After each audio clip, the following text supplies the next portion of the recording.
నమస్కారం ఈటీవీ భారత్ కు స్వాగతం మీరు చూస్తున్నారు న్యూస్ టైం కేంద్రంలో మళ్లీ ఎన్డీఏ వస్తోందన్న చంద్రబాబు మోదీ పవన్ తో కలిసి అమరావతిని అభివృద్ధి చేస్తామంటూ వ్యాఖ్య జూన్ 4న విజయోత్సవాలు చేసుకుందామంటూ టీడీపీ శ్రేణులకు పిలుపు రాముడికి లక్ష్మణుడు ఎలానో వైఎస్ కు వివేక అలాంటి వారన్న షర్మిల కడప స్టీల్ ప్లాంట్ ను శంకుస్థాపనల ప్లాంట్ గా మార్చారంటూ వ్యంగ్యాస్త్రాలు 5 ఏళ్లుగా వివేక హంతకుడిని జగన్ వెనకేసుకొస్తున్నాడని ఆగ్రహం కేంద్ర రాష్ట్ర ఎన్నికల అధికారులకు పురంధేశ్వరి లేఖ దేవాదాయ శాఖ ఉద్యోగులకు ఎన్నికల విధులు అప్పగింతపై ఫిర్యాదు సిబ్బందికి విధులను కేటాయించడంపై పునః పరిశీలన చేయాలని వినతి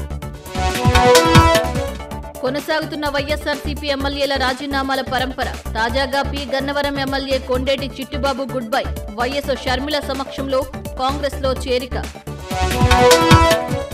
మంగళగిరిలో చేనేత కార్మికులతో సీఎం జగన్ సమావేశం ఇళ్ల స్థలాలు రాకుండా చంద్రబాబు అడ్డుకున్నారని ఆరోపణ బాబుపై విమర్శలే తప్ప చేనేతలకు ఎలాంటి హామీలు ఇవ్వని జగన్